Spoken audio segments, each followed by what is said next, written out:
Το 1922, ο διάσημος Βρετανός αρχαιολόγος Χάουαρντ Κάρτερ έκανε ένα ιστορικό γεγονός, ανακαλύπτοντας τον ταφικό θάλαμο του Αιγύπτιου Φαραώ Τουτανχαμών.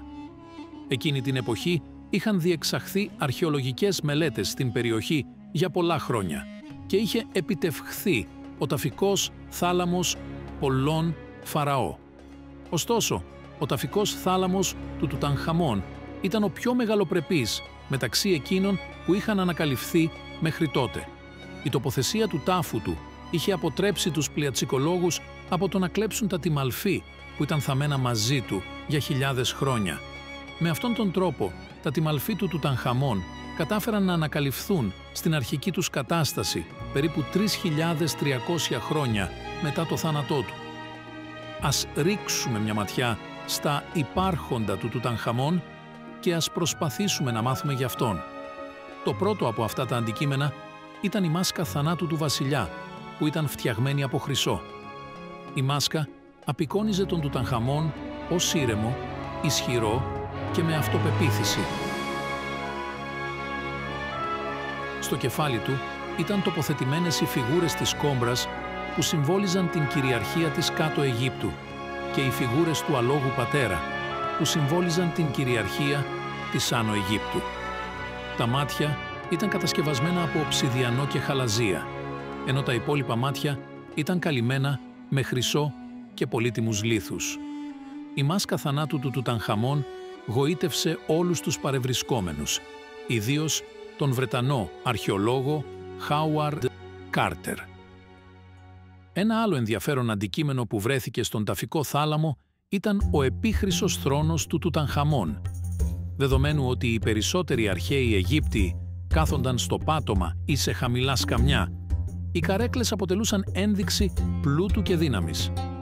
Ο θρόνος του Τουτανχαμών ήταν καλυμμένος με χρυσή και ασημένια πλάκα και επενδυμένος με χρωματιστές πέτρες για να αντικατοπτρίζει καλύτερα την απόλυτη εξουσία του Φαραώ. Τα πόδια αυτού του θρόνου, ο οποίος είχε ύψος περίπου 1 μέτρο, ήταν σκαλισμένα, ώστε να μοιάζουν με τα πόδια ενός λιονταριού. Στην πλάτη του θρόνου ήταν σκαλισμένη μία απεικόνιση του Τουτανχαμών και της συζύγου του Άγκεσαμών. Εκτός από τη χρυσή μάσκα και τον θρόνο του, ο Τουτανχαμών θαύτηκε με περίπου 5.000 πολύτιμα αντικείμενα, όπως κρεβάτια, άρματα, τόξα και βέλη, μπαστούνια, παντόφλες. Είχε επίσης πολλές κληρονομικές ασθένειες, όπως σχιστία, χείλους και σκολίωση. Το γεγονός ότι ο Τουτανχαμών είχε τόσες πολλές κληρονομικές ασθένειες οδήγησε τους ερευνητές να θέσουν ένα ερώτημα. Γιατί? Γιατί ο Τουτανχαμών είχε τόσες πολλές κληρονομικές ασθένειες. Ο λόγος για τον οποίο ο Τουτανχαμών είχε τόσες πολλές κληρονομικές παθήσεις ήταν επειδή οι γονείς του ήταν αδέλφια. Ταυτόχρονα, σημαντικές πληροφορίες για την κατάσταση της υγείας και τη φυσική εμφάνιση του Τουτανχαμών προέκυψαν από μελέτες στη μούμια του. Υπό το πρίσμα αυτών των πληροφοριών, δεν είναι δυνατόν να πούμε ότι ο Τουτανχαμών ήταν ένα πολύ υγιές άτομο. Εκτός από την ύπαρξη των πληροφοριών που σας έλειπαν, δόθηκε η δυνατότητα να γίνει κατανοητή μια σημαντική περίοδος της βασιλείας του Τουτανχαμών. Η πρωτεύουσα της Αιγύπτου εκείνη την εποχή, η Θήβα, ήταν γεμάτη από υπέροχους ναούς των παλαιών θεών και ήταν το κέντρο της θρησκείας του Άμωνα. Ωστόσο, ο Φαραώ ήθελε να οικοδομήσει μια νέα πρωτεύουσα που θα ήταν το κέντρο της θρησκείας Ατέν. Επέλεξε την Αμάρνα στο κέντρο της Αιγύπτου, στα μισά του δρόμου μεταξύ της Μέμφιδας, της παραδοσιακής πρωτεύουσας της Αιγύπτου, και της Τέμπες, της υπάρχουσας πρωτεύουσας. Ονόμασε την πόλη που έχτισε εδώ Ακετάτεν, που σημαίνει ο ορίζοντας του Ατέν. Σε αντίθεση με άλλους ναούς, η κορυφή του ναού του Ατέν που χτίστηκε στην πόλη έμεινε ανοιχτή, ώστε να μπορεί να φαίνεται ο ήλιος. Ομοίως, το βασιλικό παλάτι χτίστηκε επίσης με ανοιχτή κορυφή. Ο Ακενατών είχε σχεδιάσει την νεοσύστατη πρωτεύουσά του, με τρόπο που να λατρεύει τον Ατέν, και προσπάθησε να διασφαλίσει ότι οι κάτοικοι της πόλης δεν θα του εναντιώνονταν.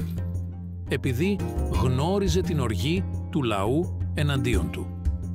Κατά τη διάρκεια αυτής της περίοδου, το γεγονός ότι ο Ακενατών ήταν απασχολημένος με την εγκαθίδρυση της θρησκευτικής επανάστασης επέτρεψε σε πολλά κράτη που γειτνίαζαν με την Αίγυπτο να επεκτείνουν τα εδάφη τους. Ένα από αυτά τα κράτη ήταν οι Χετταίοι.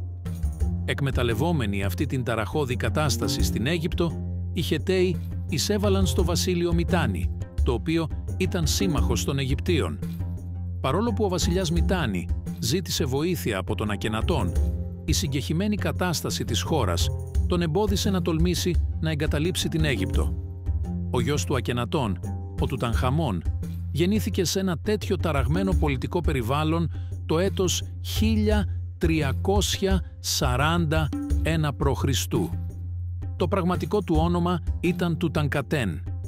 Ο πατέρας του προσπάθησε να τον αναθρέψει ώστε να λατρεύει τον Ατέν και να συνεχίσει τη θρησκευτική του επανάσταση.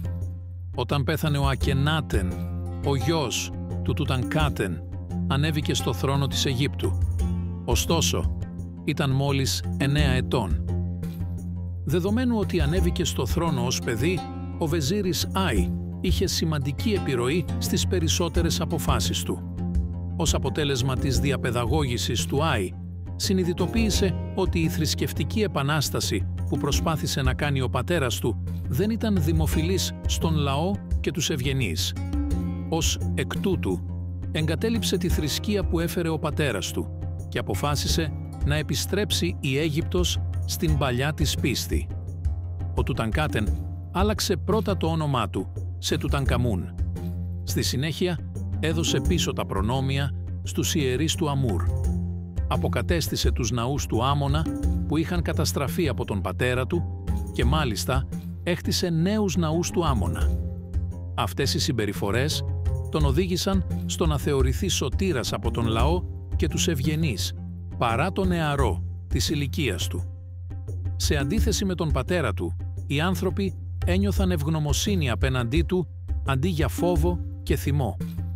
Αυτή η πολιτική σταθερότητα στο εσωτερικό της χώρας ήταν το πρώτο βήμα για να γίνει η Αίγυπτος και πάλι υπερδύναμη.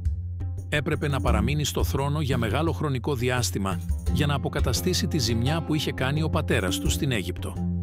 Ωστόσο, ο Τουτανχαμών δεν ήταν αρκετά υγιής φαραώ για να ζήσει πολύ και πέθανε σε ηλικία 18 με 19 ετών.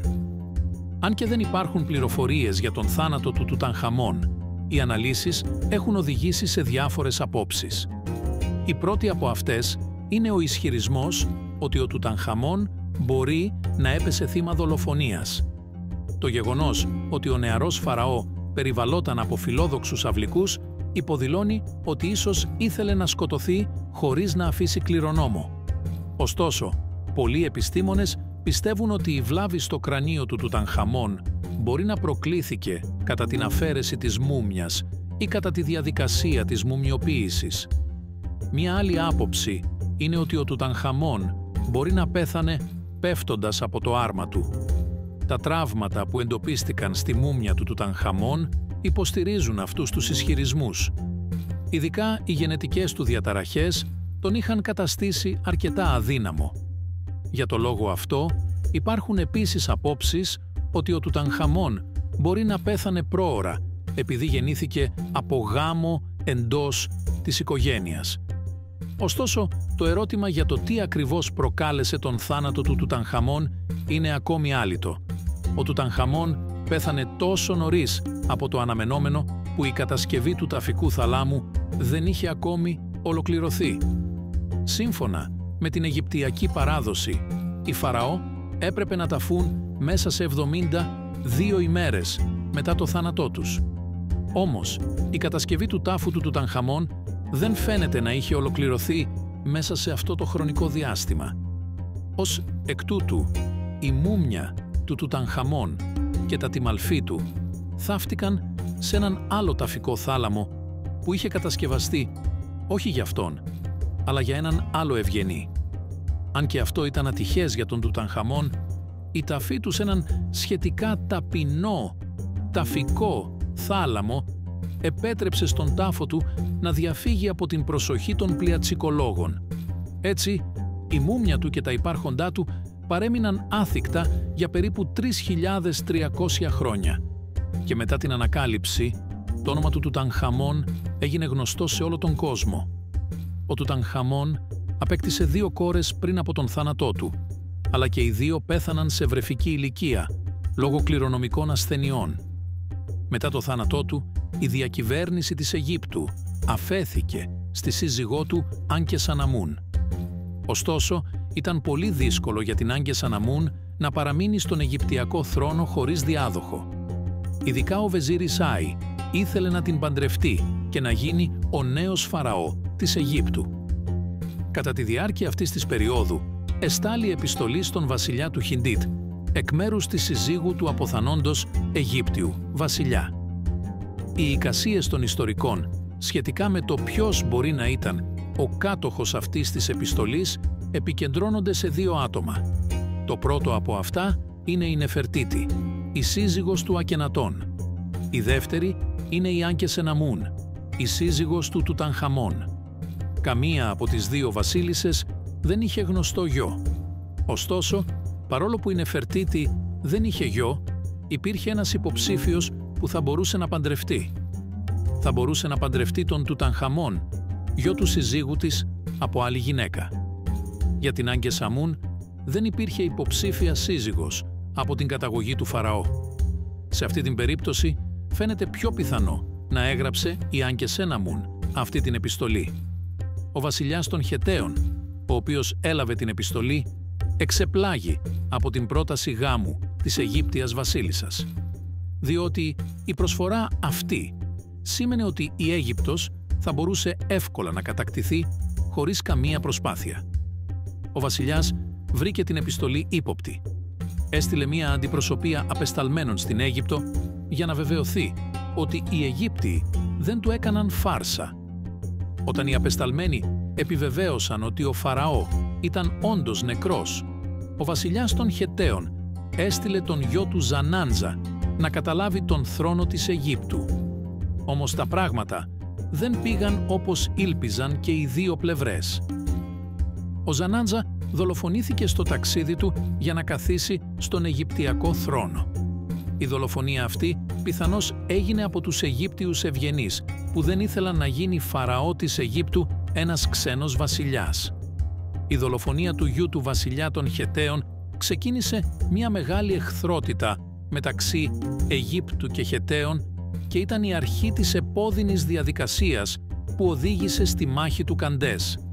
Η βασιλεία του Τουταγχαμών διήρκεσε για πολύ σύντομο χρονικό διάστημα 10 ετών. Ωστόσο, έβγαλε την Αίγυπτο από το χάος στο οποίο είχε παρασύρει την Αίγυπτο ο πατέρας του, σταθεροποίησε τη χώρα και άφησε πίσω του ένα ελπιδοφόρο κράτος. Μετά τον θάνατό του, καθώς δεν είχε διάδοχο, τον θρόνο διαδέχθηκαν αντίστοιχα ο Βεζίρης του Άι, ο διοικητής των στρατευμάτων Χόρεμχεπ, και ο Βεζίρης του Χόρεμχεπ Ραμσής, ο πρώτος. Ο Ραμσής, ο δεύτερος, εγγονός του Ραμσή του πρώτου. Θα επαναφέρει την Αίγυπτο στις παλιές της ημέρες και θα την καταστήσει το ισχυρότερο κράτος της εποχής. Για να ενημερώνεστε για τα νέα μας βίντεο, μην ξεχάσετε να ενεργοποιήσετε τους ήχους ειδοποίησης, να ακολουθήσετε το κανάλι μας και να κάνετε like για τη συνέχεια των βίντεο. Σας ευχόμαστε καλή ημέρα!